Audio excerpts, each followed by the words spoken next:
And it has been a big year already for the state of California after a relatively lighter year when it comes to fires in 2023. Things have picked up here in 2024. We look at areas north and east of Chico. You can see the plume of smoke coming from that park fire. Again, now the sixth largest fire in state history. This thing has taken off in about a week. We look towards the northwest where smoke continues to be an issue.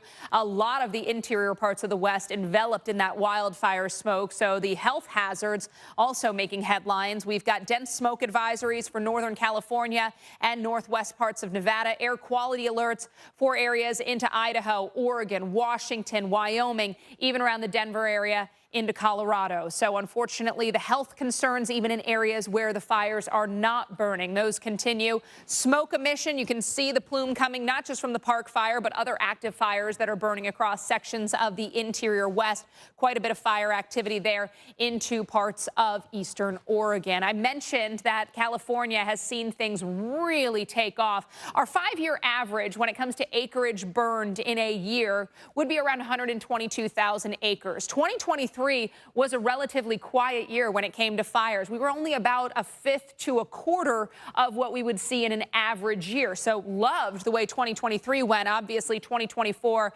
is doing the complete opposite, and we have seen way above average already burned, and we still have that park fire very active. This is now the sixth largest fire in California state history with 368,000 plus acres burned.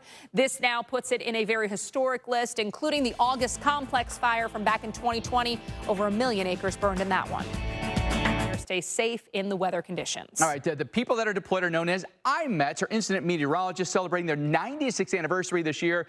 And Larry Van Bussum is now with us. He's with NOAA, a National Fire Operations Program Manager. Thanks so much for being with us. I mean, obviously, we talk about the numbers, and the stats are incredible, right? There's such a need for on-site meteorologists forecasting hour by hour, day by day. Can you explain to our viewers what an IMET is?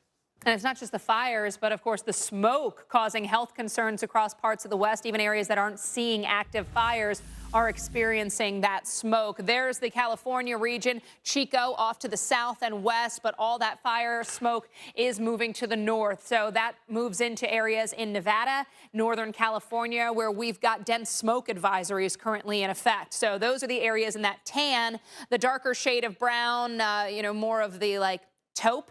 That's the air quality alert that remains in effect for a lot of Oregon, a lot of Idaho, parts of Washington, Wyoming, even the Denver, Colorado area and points north. So now we've got the smoke that's affecting areas and causing issues for health. I mean, some areas this smoke is so impactful and you're feeling it. The smoke emission also an issue across parts of Oregon where we've got the most fires right now. 5-year average for acreage burned in California, around 122,000 acres on average would be the norm. Yet last year, we were about, a fifth to a quarter of that. So very quiet year when it came to fires. Now, obviously, this year approaching 700,000 acres burned.